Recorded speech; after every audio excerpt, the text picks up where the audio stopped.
Welcome to the Jay and Rob Toy Show. I'm your host, Rob McCallum, but this discussion can't happen with one side. We need both the light side and the dark side of the Force to join to give you full perspective. So allow me to bring in the Luke Skywalker to my Darth Vader, Jay Bartlett. Oh, my friend, I am excited. This is possibly one of my favorite topics that we've ever talked about. I'm ready to talk Star Wars 95 to present. That's right. This is part 2 of our discussion on collecting Star Wars figures and everything about the Star Wars figure releases.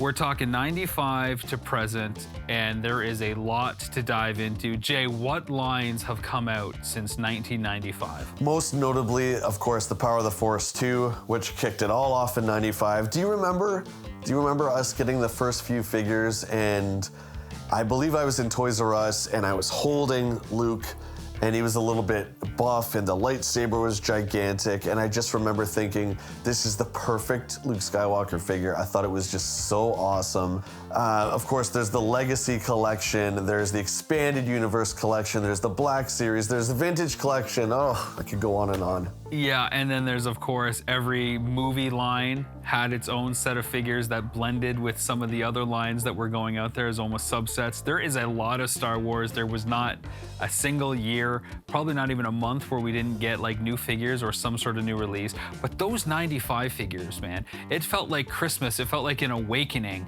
when Star Wars finally hit the shelf again after like almost a decade hiatus with not really much to do with the brand. Toy Biz was doing some amazing work with our Marvel Hero superhero line with X-Men and all the Marvel heroes and all that kind of thing. So, in order to compete, they made Luke and Vader, especially Chewbacca, even Han, a little bit more beefy, a little bit more muscular, because they had to compete against these superheroes. You had to compete against Wolverine and Spider-Man. So they didn't want these little wimpy, regular characters. They beefed them up a bit. And you know what? I just remember, again, holding those figures, and it didn't bother me then, doesn't bother me now. It just felt so strange that there wasn't Star Wars figures. They were still, considered to be the biggest movies out there, certainly like the most popular trilogy.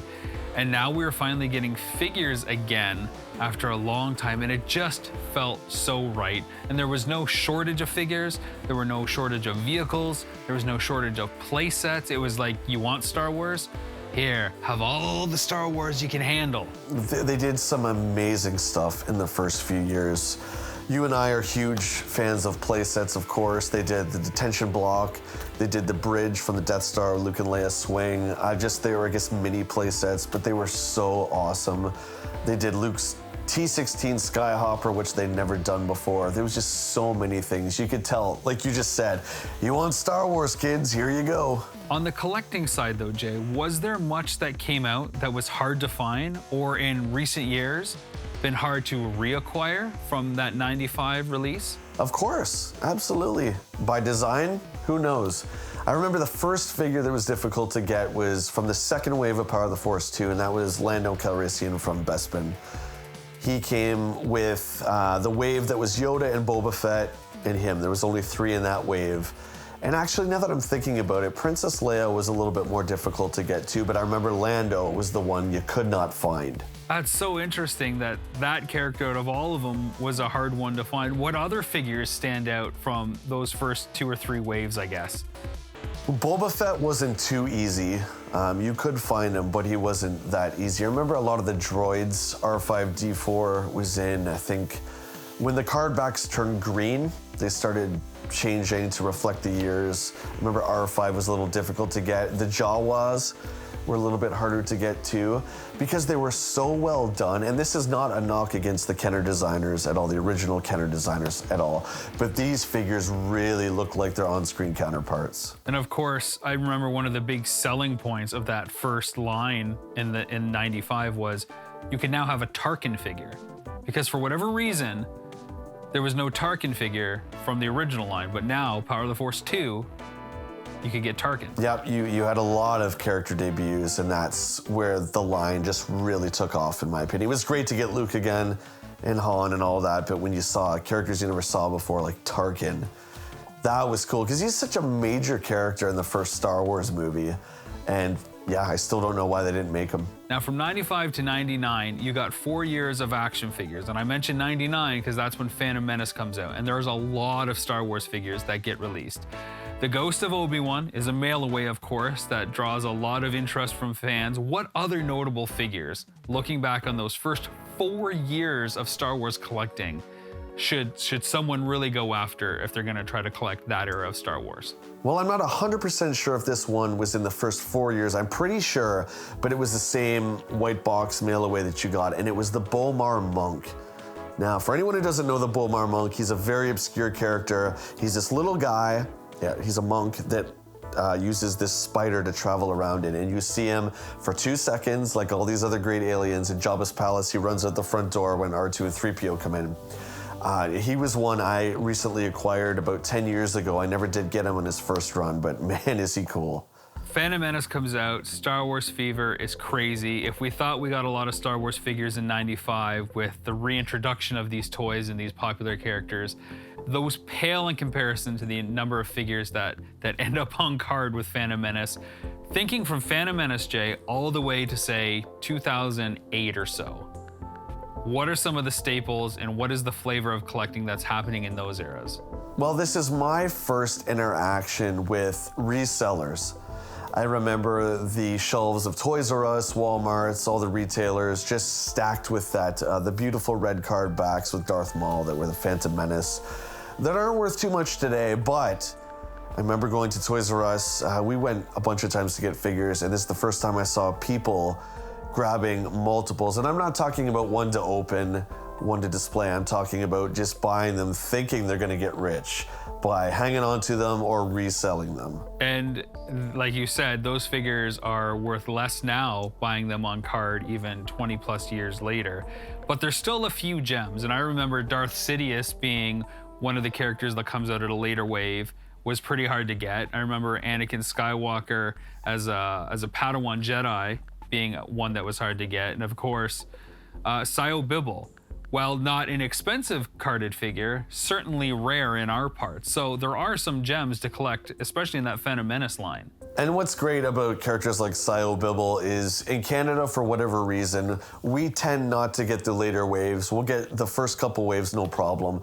But as the line kind of tapers down, we get less and less of those end figures. So Sio Bibble you can get for relatively cheap, and he's still a very obscure figure. Now, for Attack of the Clones and Revenge of the Sith, we get tons of figures from the movies, of course, and we're getting more throwbacks from the original trilogy as well.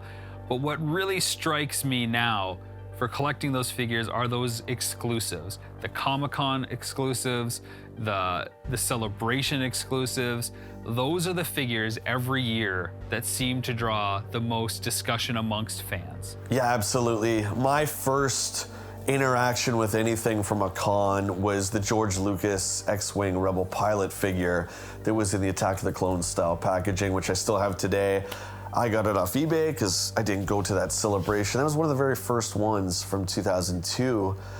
That figure's just awesome. I mean, that's really breaking the fourth wall, right? Like, oh my God, it's George Lucas, but he's still in a Star Wars character. And when you think of George, you would think he would think of himself as a Jedi, but he's never been in that way. He's always been just one of the grunts or one of the soldiers. Really cool figure. Now, Revenge of the Sith comes out in 2005, and of course we get tons of figures from that line. But what happens after Revenge of the Sith? There's no plans for no movies, and yet we're still getting action figures. What's happening and what's feeding these lines? In my opinion, it's the greatest time to collect Star Wars was 2007 until just before the vintage collection came, which was 2010. 2007 and 2008, you got some incredible figures that are just worth a fortune. You got stuff from video games like Darth Revan and Darth Malak.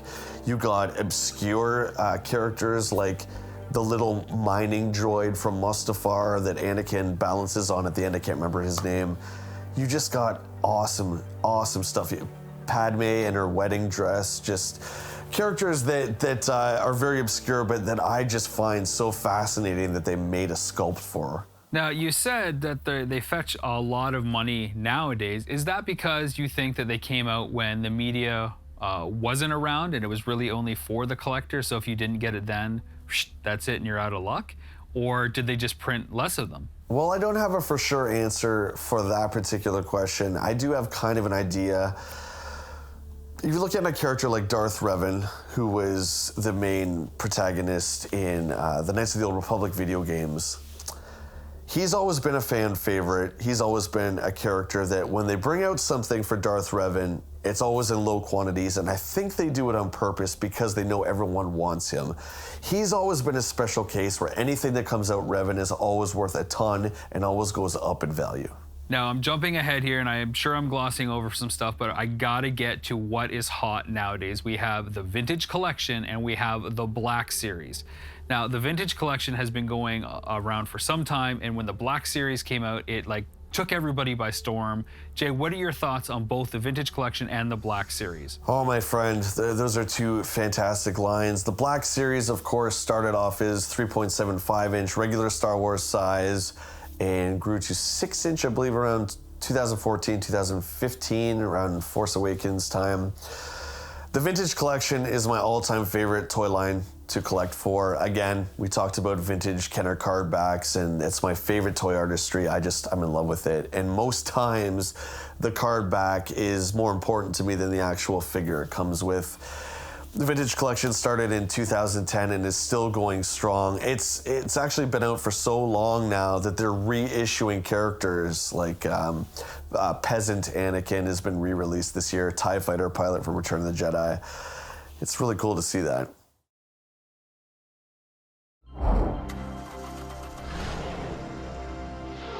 Hello, my name is Mark Taylor. For most of my life, I guess, I was a toy designer, still try, but you probably know me for He-Man, and I never called it Motu. That was, Mattel invented that. I did the Turtles for Playmates, went back to He-Man, and ran Hot Wheels for about 8 years. Done a bunch of other stuff too, but I don't want to bore you with that.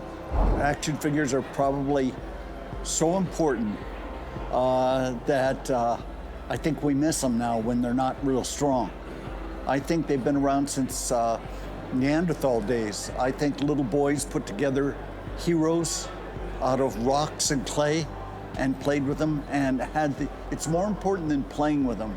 They actually transferred their personality back and forth. It helped them get into their imaginations, which, as you know, is really good. It's a good thing when people have an imagination because great ideas come out of it. He-Man is your alter ego. When you're a boy or a girl, He-Man or She-Ra would be the person that you kind of pal with and kind of protects your back. He's got your six, they say. So that's what He-Man really is. And he'll fight forever, and he's meant to fight forever. And but the Turtles are different. The Turtles are really a love story. Please don't laugh. They really are a love story. It's 4 guys who together can do anything, beat anybody. They have a sense of humor of their own.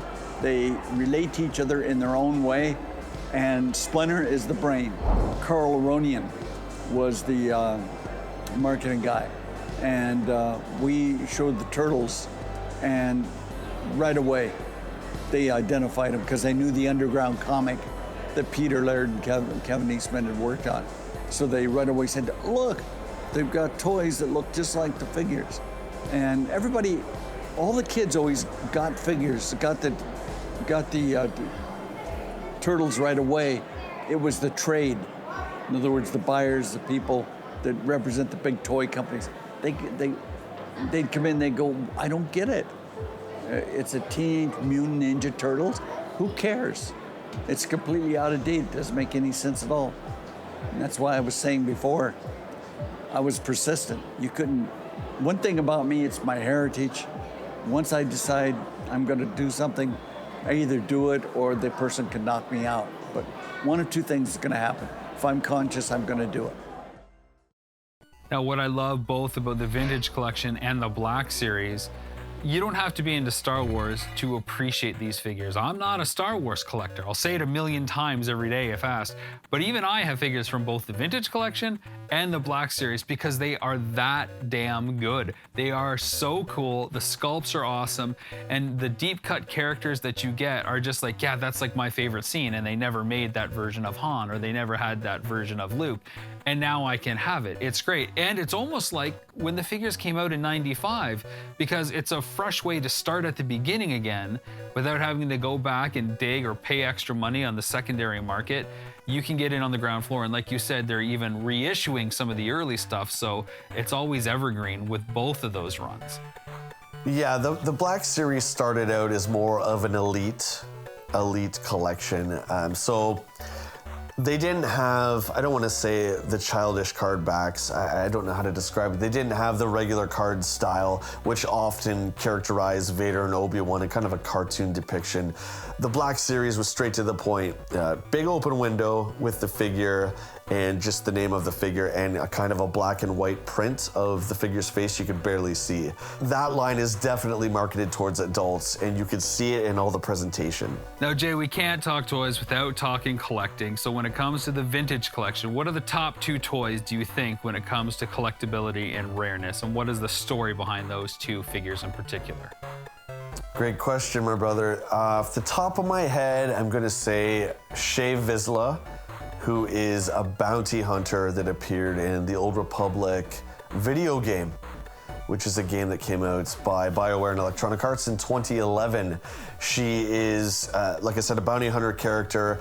The figure sculpt on Shae Vizsla is just gorgeous. She looks amazing. The card art, because it's not from a film, is just a really gorgeous piece of art. That figure is worth a fortune. But the number one, in my opinion, is Ahsoka. The Ahsoka figure from the vintage line is so damn cool because it was the first time that in the vintage collection it wasn't from an episode. I'm not talking about expanded universe, but it was from the Clone Wars. So they actually did the font that said Clone Wars, and they did a beautiful painting of Ahsoka as almost as if an actress was portraying her. So it wasn't Ahsoka from the cartoon, it looked like a real person. Just a gorgeous figure. All right, so when it comes to Black Series, and I only want the number 1 answer this time, if you're trying to get an impressive piece from the Star Wars Black Series collection, what's it gonna be and why? That's easy. Without a doubt, hands down, it is Din Djarin from The Mandalorian in the white box. Now, a couple of years ago, they released a wave. For whatever reason, the Black Series released them in a white box, 1 printing, and the Mandalorian from that wave is the most expensive Black Series figure ever. Jay, there is a lot to talk about, and it's impossible to cram all this Star Wars, even from '95 and up, into a single episode. What is the biggest takeaway when trying to collect or even think about everything that's been released since '95? Biggest takeaway is this: if you're a completist, you've got your work cut out for you. Star Wars is by far the most complex toy line to collect for. But don't let that stop you. Like you, Rob, don't let that stop you. Just start buying the characters you like. If you're a Han Solo fan, you know, you can buy the first version of Han for pretty cheap. Just start small. Before you know it, your collection gets bigger and it looks less daunting. Yeah, and to that, a good way to start, I think, with the Star Wars stuff from '95 and up is look at the vehicles. If you like vehicles or play sets, start with one of those and populate the characters around that. That way you don't get too far, but you can have a bit of a display piece, or you can get the Falcon and have Han and Chewie and everybody else in it, and then that's a good kind of barrier. Or if you want, you know, the Y-Wing, then you can have that and some Rebel pilots as well. There's a lot of cool stuff to collect, no matter what era, what iteration. And it's always going to be cool because it's Star Wars. I agree with you 100%. The Millennium Falcon, the original Kenner one, is a great place to start. You can populate it with A New Hope, with Return of the Jedi, or Empire. Just start with those characters. There you go. You have a nice centerpiece. Well, Jay, that familiar sound means it's time for Action Figure Spotlight. And because we're talking Star Wars '95 to now, I've got a figure to showcase that actually fits that era. And for me this week is a figure that you mentioned, but not of the iteration, and that is Ahsoka from the Black Series, from her Rebels appearance. This is the only Ahsoka figure I had, and I had to get it the second she made an appearance on The Mandalorian, and I can't wait for the Mandalorian version to come out because I will definitely be picking that up. The articulation on this figure is amazing. The sculpt, the details, the way that, you know, both lightsabers are different from one another. I even like how this version of the Black Series has a different image on the side. It makes it displaying in the box a little bit more pleasing than the standard Black Series boxes, which used to just have a red side and a number. Just a cool figure, and I was genuinely so excited to finally have a Star Wars figure to add it to my collection, and I'm glad and beyond thrilled that it's Ahsoka, and I can't wait to keep collecting the characters that I care about the most. But I'm curious, Jay, what do you have to showcase? If you want to showcase one figure from 95 to now and it's Star Wars, what are you putting up to talk about? Well, I think it's no surprise to anyone who's watching. There's a ton of figures I love to showcase that have a high dollar value, but I'm not gonna do that. I'm gonna go with my favorite character and my favorite version of my favorite character. And it came out recently, and that is this right here.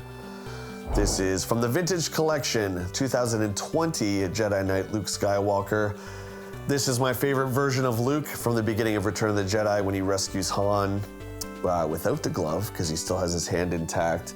But they finally got the picture right with the figure, and the face mapping technology used to get Mark Hamill's likeness on the figure is just astounding for such a small scale.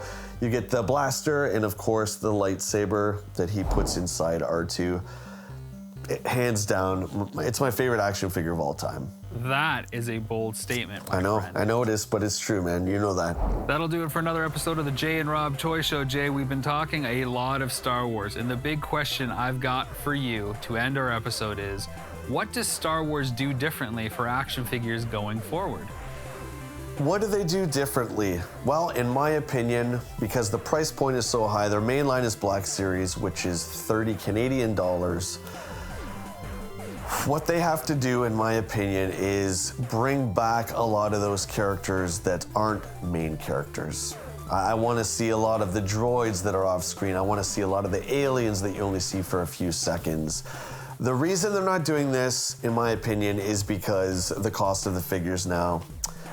Maybe that means they have to translate and put them into the Vintage Collection, which I'm okay with as well. But again, I'm getting tired of buying Han Solo and Chewbacca all the time. You know, I want to see some more of those B-side characters.